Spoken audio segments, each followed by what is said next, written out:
The line sat in the transfer file, the way an obituary sits in small print, unadorned, unhurried, final. Wolfhound 6, administratively closed. No further honors due, no signature on file. It had been typed there 9 years ago by someone no longer employed by the Navy, filed in a drawer no one had opened since, and it would have stayed there, quiet and wrong, if Rear Admiral Grady Sedgwick had not stopped mid-stride on a concrete walkway at Sawtooth Inlet Naval Yard and asked the assembled closing detail whether anyone standing in front of him had ever heard that name spoken aloud. 12 people did not answer. Gulls worked the tide line behind the dry dock. Somewhere down the pier, a chain slapped canvas in the wind. Sloane Kingsley broke the silence because breaking silences was, in a sense, her whole job now. She had a laminated checklist clipped inside her jacket, and she uncapped her pen before she spoke, tapping the line for guest list, verified as though the tapping might make her answer truer.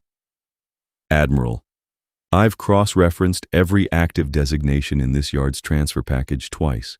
There's no Wolfhound 6. Whatever unit carried that call sign isn't in our system. It isn't anywhere. If you've ever watched the quiet ones in a room and wondered what they were actually carrying, you already know how this one ends. Sedgwick did not look satisfied by her answer, and he did not look surprised by it either. He was 74 years old, built narrow through the shoulders in the way of men who had once carried more than their frames were built for, and he wore his dress uniform like a man who had made peace, decades ago, with what it cost him to put it on. He had come to Sawtooth Inlet to watch his old service tow itself out to sea for the last time, to say the words a decommissioning required, and to be home in time for supper. He had not come looking for a ghost, but he had a note folded into his breast pocket that he had carried, unread by anyone but himself, for 51 years, and something about the coastline outside the dry dock fence had been nagging at the back of his skull since the transport door opened that morning. "It's not in the system," he said, mild as weather. "I didn't ask if it was in the system. I asked if anyone's heard the name." Sloane's pen stayed capped this time. Around her, the closing detail, 6 sailors and 1 civilian archivist, none of them older than 26 except the archivist, who was 41 and looked older, did the thing rooms full of young people do when an old man in a good uniform asks a question they don't have the authority to answer. They looked at their boots, or at each other, or at the middle distance, and they waited for someone senior to take the weight off them. Down the corridor behind them, pushing a gray utility cart with a squeaking left wheel he had been meaning to oil for a week, an old custodian in laundry service coveralls kept working, and did not look up, and did not stop. The base had 4 hours left before the ceremony bell, 4 hours before the archive sealed and rode a truck to a regional repository 200 miles inland, and in those 4 hours a filed line that nobody living had signed was going to come apart at the seams and take 3 other units worth of forgotten men down with it, or up. Nobody in that hallway knew that yet. The gulls kept working the tide line, the chain kept slapping canvas, and Emmett Overby, 78 years old, pushed his cart another 20 feet down a corridor he had swept for 14 years, in the same order he always did it, and said nothing at all. Emmett kept the hallway lights for last, the way he kept everything for last that mattered least to anyone but him. He worked from the dry dock end of the yard inward, the machine shop floor first, swept in long straight passes with the wide broom, never the narrow one, because the wide broom left fewer lines. Then the break room, wiped down counter to floor, never the reverse. Then the offices, wastebaskets emptied into the rolling bin in numerical order by room, a habit nobody had asked him to keep and nobody had ever noticed he kept. He did each task once, to completion, before he reached for the next tool, and if a phone rang or a door banged somewhere in the building, he let it ring, let it bang, and finished what his hands were already doing. He wore the same coveralls he had worn on shift for 11 of his 14 years there, gray with a laundry service patch on the left breast that had faded past legibility, the sleeves rolled to an identical fold each night, a half turn and a quarter turn, the same 2 motions every single evening before he clocked in. Nobody had taught him this. He had simply arrived at it once and never seen a reason to arrive anywhere else. At 11 o'clock, when the machine shop was dark and the offices were empty of trash and the corridor lights were the only chore left, he stopped at the second locker from the end of the custodial row, the one with a dent in the door nobody remembered the cause of. and he took out a square of oilcloth folded into eighths, soft at every crease from 51 years of exactly this treatment. He unfolded it on top of the locker under the buzzing overhead light. He did not read it, not the way a man reads something he has forgotten. He looked at it the way a man checks that a fence line is still standing after a storm. Quick, certain, more habit than inquiry. Grease pencil markings ran across it in a hand that had once been careful and was now merely permanent. Depths noted in feet and tenths, a scatter of small X marks along a curving blue line that might have been a river once, before the ink had gone the color of weak tea. He folded it back along the same 8 creases in the same order, and put it back in the same corner of the same locker, and shut the door. Tanner Ammons had watched this from the far end of the hall 3 nights running now, pretending to inventory a supply closet that did not need inventorying. Tanner was 22, 6 months into an enlistment that had landed him on a closing detail instead of anywhere interesting, and he had the particular restlessness of a young man whose job that month was watching a base fold itself up and disappear. He had clocked the old custodian the way you clock furniture, at first, a fixture of the building, gray coveralls and quiet hands, a man who answered evening to evening and nothing more. Then he'd noticed the cloth. Then he'd noticed that it came out at 11 o'clock precisely, on a night with no clock anywhere near that locker, which meant the old man was keeping the time some other way, by feel, by the weight of the shift behind him, by something Tanner didn't have a name for yet. That a map? Tanner asked, the 3rd night, working up to it slowly. Emmett latched the locker. Old paper, he said. Keeps better folded. It wasn't an answer, and Tanner knew it wasn't an answer, and something in the flatness of the old man's voice, not cold, just complete, a door closing without being slammed, told him not to ask a second time that night. He went back to his supply closet. He counted gaskets he had already counted twice. Behind him, down the hall, the wheel on the gray cart squeaked twice and went quiet, and the light in the last corridor went dark exactly on schedule, and the base settled toward midnight, the way it had settled every night for 14 years. One task finished before the next was begun. A man moving through his own private order in a building that had no idea what it was housing. What Tanner did not know, what nobody currently drawing a paycheck at Sawtooth Inlet knew, was that the last time that chart had been unfolded anywhere but a locker top, men's lives had been riding on whether the numbers written on it were true. They had been true. They still were. Nobody had asked Emmett Overby to prove it in 51 years, and he had not offered, and the oilcloth had gone soft in his pocket, and then soft in a locker, waiting on a question nobody in the building yet knew enough to ask. Sloane Kingsley had built her morning around a spreadsheet, and by 10 o'clock, the spreadsheet was already lying to her by 9 minutes, which was the kind of thing that made a transition officer's jaw set in a particular way. She was 33, sharp-cut and precise in a service jacket with a laminated closure checklist clipped inside it, and she had learned, in 6 years of decommissioning bases nobody wanted decommissioned, that the only way through a closure this size was to trust the paper over the room. The paper didn't get tired. The paper didn't argue. The paper this morning said the Admiral's walkthrough should have cleared the machine shop by 9:40, and it was 10 past 10, and he was still out by the dry dock fence asking sailors about a call sign that didn't exist. She came around the corner into the equipment corridor with her tablet under one arm and the guest manifest in her other hand, and found Emmett Overby's cart parked crosswise in the exact hallway the Admiral's party was about to walk through. "Sir," she started, glancing at the roster clipped to her folder, running a finger down a column of names that belonged to a different shift entirely. "Everett, is it? I need this hallway clear in the next 5 minutes. We've got a full party coming through, and support staff route through the annex during official visits, not the main corridor." "Overby?" Emmett said, not sharply. "Just a correction. Offered the way you'd offer someone the right exit off a highway." Sloane didn't look up from the folder. "Overby, right. If you could take the cart through the annex, I'd appreciate it." She was already moving past him, checklist eyes already 3 lines further down the page toward the guest manifest and the transfer log and the 400 small certainties she needed lined up before 4 o'clock. He didn't argue. He turned the cart, wheel squeaking its complaint, and started for the annex door, and a young sailor near the water fountain, A girl no older than Tanner, knew enough to the base that she still wore her name tape like it embarrassed her. Watched him go and said nothing, but her eyes tracked the cart the whole way down the hall, the way you track something you suspect you've misjudged and haven't yet found the nerve to say so.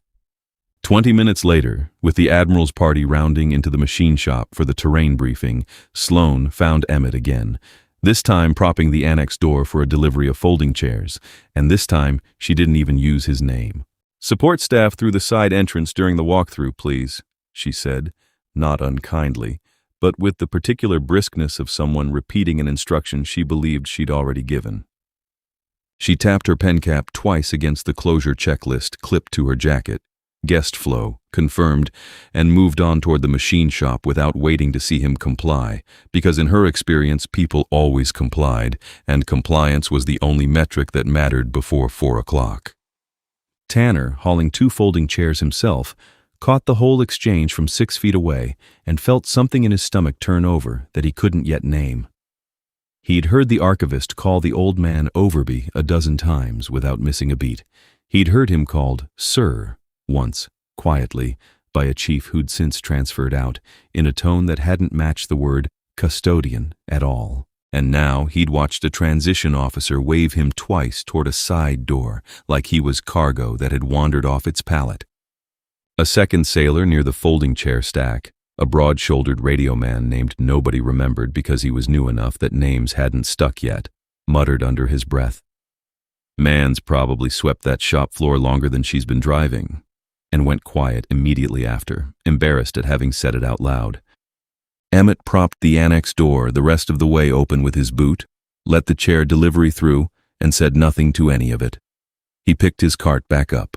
He went where he'd been told to go, in the unhurried economy of a man who had spent decades understanding that being underestimated in a hallway cost him exactly nothing, and being right about a river had once cost other men everything. He rolled the cart down the annex corridor at the same pace he rolled it every night, and if the 2 dismissals sat anywhere on him, they sat the way rain sits on a coat that's been oiled, present, visible for a moment, and then simply gone, run off, leaving no mark anyone could point to. Tanner watched him go a second time that morning and thought, not for the first time that week, that he had been counting the wrong things on this closing detail. The briefing in the machine shop ran 40 minutes, and it was there, in front of a bare concrete floor and a projected terrain map nobody had updated since before Sloan was born, that she made her first small, confident mistake. "The old reconnaissance training grounds ran along the northern tidal flat," she said, walking the assembled party through a slide, pen cap tapping the projector screen at a bend in the blue line, which the transfer package classifies as unfordable at any tide state. That's why the training command relocated inland in the 70s, and why this whole sector's being handed to the regional authority as recreational land rather than anything requiring further survey. She said it with the flat confidence of a woman quoting a document she trusted completely, because the document had never once been wrong about anything else in 6 years of her career. From the doorway, pushing his cart through on the errand that had brought him past the shop a second time that morning, Emmett Overby didn't stop moving and didn't raise his voice above what was needed to be heard over the room. "That flat's fordable at low tide," he said. "2 spots. West Bend runs 30 inches at dead low. East Bend's closer to knee height most months.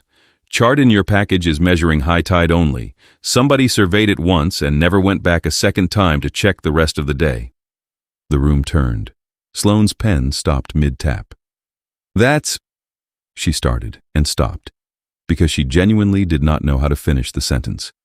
The document said unfordable. The document had a source, a date, a stamp. "That's not what the survey states." "Survey's not wrong," Emmett said. "Just half told." He kept walking, cartwheel squeaking its small complaint, and was gone from the doorway before anyone thought to ask him how a night custodian would know the tide behavior of a training flat that had been off the active books for 50 years. Tanner, standing near the back wall with a stack of programs he was supposed to be counting, did not go back to counting them. He watched the empty doorway a long moment, the way you watch a place where something just happened that you don't yet have the vocabulary to describe, and filed it next to the oilcloth chart and the 11 o'clock locker and the 2 dismissals that morning, building toward a shape he still couldn't name. Sloane recovered fast because recovery was also part of the job and turned back to the room with the particular brightness of someone determined not to let one stray comment cost her the room's confidence. "We'll flag that for the survey update," she said, and moved the slide forward, and the briefing rolled on. But she wrote it down, not on the projector. In the small margin of her own printed script, in handwriting nobody else would see. Custodian, tide flat, confirm. Outside, on the pier walk between the machine shop and the dry dock office, Admiral Sedgwick was having the kind of conversation that had made him useful to the Navy for 40 years past the point most men retire. A base engineer half his age was walking him through the decommissioning timeline with a printed run sheet, insisting the tow-out couldn't happen before 6 the following morning, because the tug contractor's insurance window didn't open until then. "Your contractor's insurance window opens on the tide, not the clock," Sedgwick said, without raising his voice, without consulting a single paper of his own. "Low water's 4:40 tomorrow morning. You want that hull moving with 6 feet of clearance under the keel, not 2. Call them back and ask what time the tide turns, not what time their office opens." The engineer checked his own tide table, found the Admiral correct to the minute, and said nothing for a moment, the particular nothing of a man revising his estimate of who he was talking to. Sedgwick didn't gloat. He simply moved on to the next question, already walking, already 3 steps ahead of the party trailing him toward the archive wing, toward the hallway and the disputed name, and the old man with the squeaking cart who was about to answer to it. The archive wing smelled of nothing in particular, which was itself a kind of achievement for a building this old. And it was here, among gray filing cabinets half emptied into transfer crates, that Sedgwick's party finally caught up to the closing detail, and to the conversation that had started the morning. "Somebody mentioned Wolfhound 6 again back at the shop," said the base archivist, a heavy-set man named nobody bothered introducing twice, mostly to fill a lull while a crate was resealed. "Kingsley's checked it 3 ways. It's not live in anything." Sedgwick stopped walking.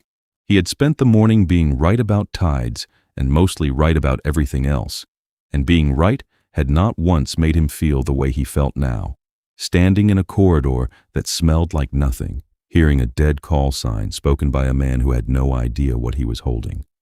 "Say it again," Sedgwick said. "Wolfhound 6, sir. It's just a name in an old note somebody found, not in the transfer package." Sedgwick turned to the assembled detail. Sloane with her checklist half raised, Tanner near the back with a stack of programs he'd stopped counting an hour ago, the radio man, the archivist, 6 or 7 others drawn into the hallway by the particular gravity a flag officer generates simply by stopping, and asked the question plainly, the way he'd asked it on the dry dock walk that morning. Except this time there was nowhere left in the building to look instead of at each other. "Does anyone in this hallway know that designation? Not from a file, from memory." Nobody spoke. A crate lid settled somewhere down the row with a soft metal complaint. Sloane opened her mouth to repeat what she'd already said twice that morning, not in the system, not anywhere, and found she didn't want to say it a 3rd time, not with the Admiral looking at the room the way he was looking at it, like a man listening for a sound under other sounds. Emmett Overby came around the end of the row with his cart on schedule, sweeping the last corridor of his night in the order he always kept, and stopped because the corridor was full of people standing still, which was not how it usually looked at this hour. "That was me," he said. 3 words. No rise in his voice at all. He might have been confirming a delivery. The hallway did the thing hallways do when the loudest sound in them stops being background noise and becomes a person. Sloane's pen hand went motionless midair. The archivist's mouth opened and produced nothing. Tanner felt the shape he'd been building all morning click into something whole, and he didn't say a word either, because some part of him understood that anything he added right now would only be noise. Sedgwick crossed the distance between them at a pace that had nothing hurried in it and everything deliberate. The particular walk of a man who has waited 51 years for a hallway to arrange itself exactly this way and does not intend to rush the last 10 feet of it. "Say your name," Sedgwick said, quiet enough that half the hallway had to lean to catch it. "Emmett Overby." Sedgwick's hand went to his own breast pocket, the left side, under the ribbons, and came out with a note folded so many times it had gone soft as cloth. A note nobody in that hallway had ever seen him carry in 40 years of people trying to learn everything about him. He didn't unfold it yet. He held it and looked at the old man in gray coveralls the way you look at a landmark you were told, decades ago, no longer existed.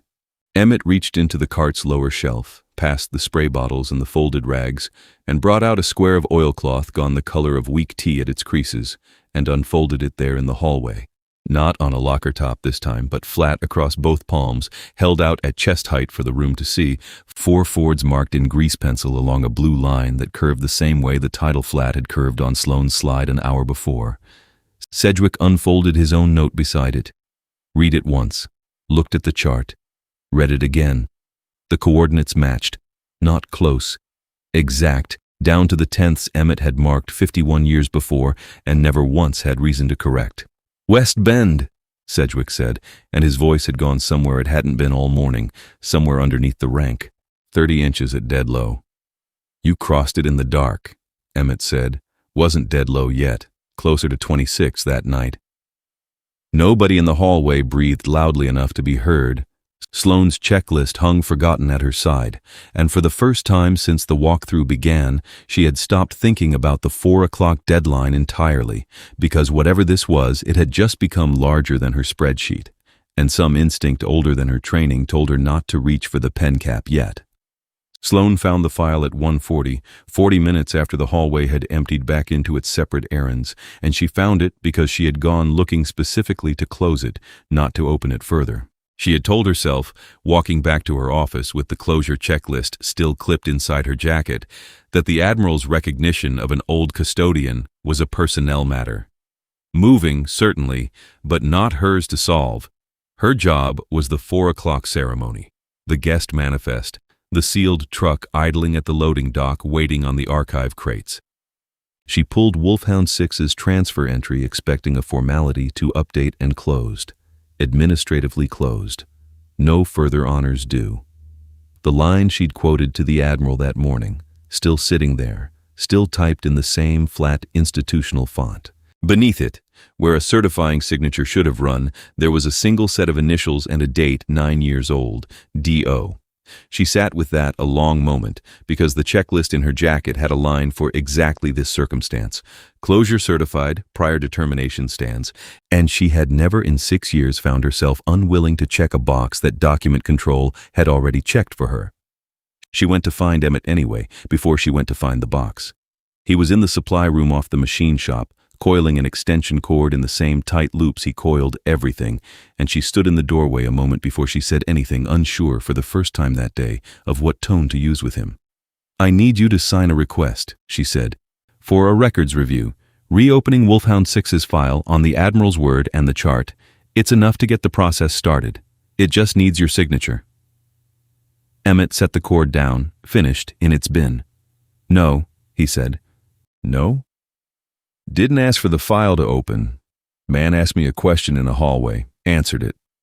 He picked up a second cord and started coiling that one too, the same tight loops, the same unhurried hands. "Don't need a form to tell me who I was." Sloane stood there a moment with a records request folded in her hand that suddenly felt like it weighed more than paper should. "The ceremony's at 4, she said. Not quite a threat. Not quite a plea. If this doesn't move today, it doesn't move for a long time. Maybe not ever. The archive gets sealed tonight." "That's your clock," Emmett said, not unkindly. "Wasn't keeping one myself." She left the supply room without the signature and found Tanner in the archive wing 20 minutes later hauling crates that were supposed to be sealed by 3, and put the question to him instead because she had run out of other doors to knock on.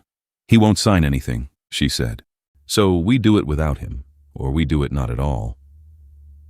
Tanner, who had spent the morning watching an old man get waved twice toward a side door and once toward the exact center of history, didn't hesitate. "Then let's do it without him." They started with the disbandment order itself, and it took them 11 minutes to notice what should have been obvious in the first 30 seconds, that beneath the line reading disbandment authorized, there was no commanding officer's signature anywhere on the page.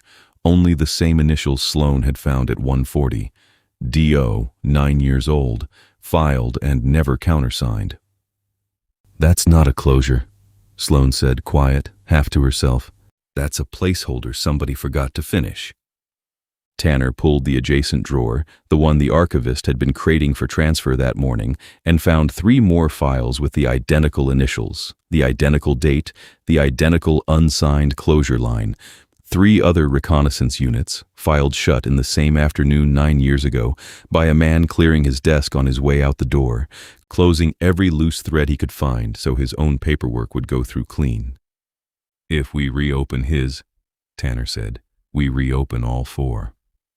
Sloane sat back from the drawer, the checklist in her jacket suddenly feeling like the least useful object in the room.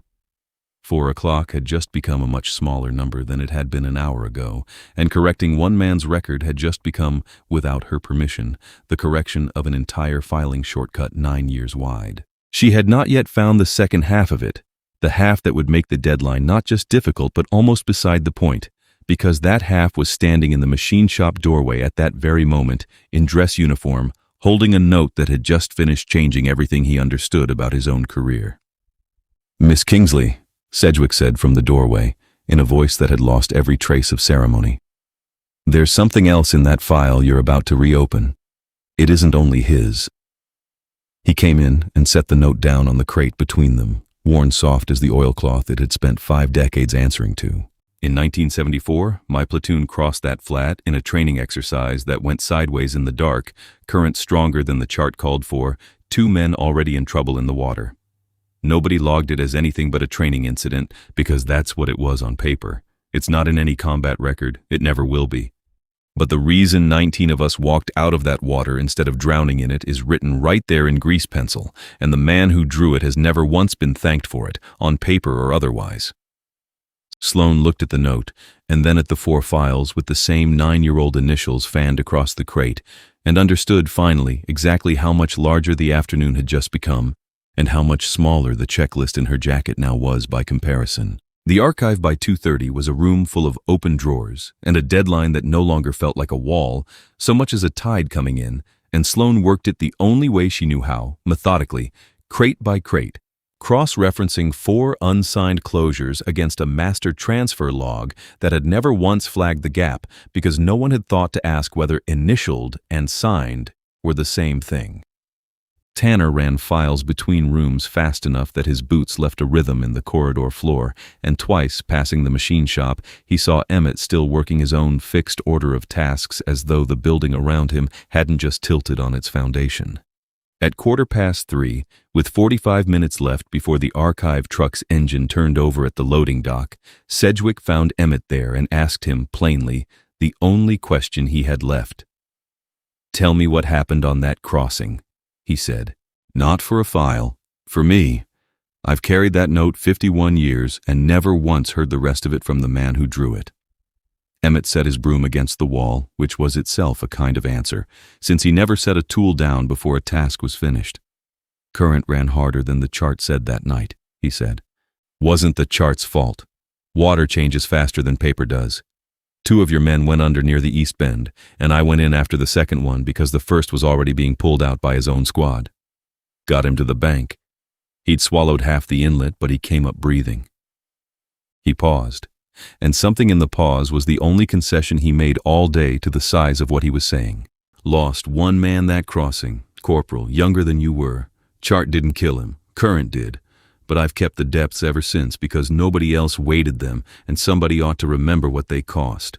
He said the depths were his to remember because nobody else had weighted them, and left it there. Sedgwick didn't answer for a long moment. Then he nodded once, the nod of a man closing a ledger he'd been keeping open his entire career without knowing it. Later, near 3:40, Tanner found Emmett back at his locker, 5 hours early for his usual routine, unfolding the oilcloth chart one more time. Not for the Admiral, not for Sloane, but alone, the way he did every night at 11. Tanner didn't ask this time. He'd learned enough that morning to know some questions answer themselves if you just stay quiet long enough to watch. "My wife used to keep the register straight at the training office," Emmett said, without being asked, folding the chart back along its 8 familiar creases. "Cora, She's the one told me to keep this cloth instead of throwing it out when they shut the training command down. Said a man ought to keep proof of what he did, even if he never shows it to anybody. He shut the locker. She's been gone 11 years. I still fold it the way she liked it folded. Don't rightly know why that matters to anybody but me. It mattered to Sloane, who had come around the corner in time to hear the last of it, and who stood there with the laminated checklist still clipped inside her jacket, unopened now for the better part of an hour. She looked at it once, at the neat rows of boxes that had run her entire morning, and set it down on the crate beside her, unused, for the first time since she'd taken this posting. "We found the signature that was never there," she said. "All 4 files, reopened all 4, 20 minutes ago. It'll make the deadline, barely." Emmett nodded, once, the way he nodded at most things, and picked his broom back up, because there was still a corridor to finish before 4 o'clock, and a man keeps his own order even on the day the whole building finally sees him. The ceremony began at 4 o'clock exactly, the way ceremonies at Sawtooth Inlet always had, with the tug already standing off the dry dock and the base flag lowered to half its staff for the last time, before traveling inland to a repository that would keep it folded and dark. But the reading of honors ran 4 names longer than the printed program had promised that morning, and nobody in the crowd seemed to mind the extra minutes it cost them. Wolfhound 6 was read into the base's final record between the 2nd and 3rd of the other 3 restored units, each name spoken by the archivist in the same flat, careful voice, no embellishment, no apology for the 9 years the names had spent buried under a departing man's paperwork backlog. Admiral Sedgwick stood beside the podium while it was read, not behind it, and when the reading reached the final line, "Honors due, and now rendered," he was the one who said it, looking not at the crowd, but at a gray coveralled figure standing at the very back of the assembly, arms loose at his sides, doing nothing more dramatic than listening. Emmett did not come forward. Nobody asked him to. Sedgwick had offered quietly an hour before the ceremony, and Emmett had said only that he'd heard his name enough for 1 day, and that hearing it read once, correctly, into a record that would outlast both of them, was plenty. Sloane watched the reading from the 2nd row, her laminated checklist nowhere on her person, left folded in a desk drawer where it would sit unopened until Monday. Tanner stood near the back with the rest of the closing detail, close enough to Emmett to say nothing and mean everything by it. Months later, after the truck had come and gone and the archive had resettled itself 200 miles inland, Sawtooth Inlet kept a small entry case near what remained of its administrative building, a single glass box, no larger than a filing drawer, where the transition office had taken to displaying the last few relics of a base that no longer ran ships. Behind the glass, unfolded flat for the first time in 51 years, its grease pencil forward still legible under careful lighting, lay the oilcloth chart, pressed and preserved exactly as it had once been, carried folded into eighths in a coverall pocket. Beside the case, leaning in the corner where a maintenance closet door still stood, was a broom with a wide head and a worn handle, kept there by nobody's order but everyone's agreement, because it seemed wrong to store it anywhere else. Sloane had rewritten her department's checklist by then, 1 new line added above all the others, in plain unlaminated print. No unit may be certified closed without a living witness review, if one is available to be asked. She kept a copy of it, clipped inside her jacket still, out of habit, though she reached for it far less than she used to, and when new closing officers asked her why the line existed, she told them the short version, and let the long version stay where it belonged, with the man who'd lived it. Some records only get corrected because one person refused to let the silence be the last word. The chart stayed under its glass. The broom stayed in its corner. Both were left exactly where they belonged.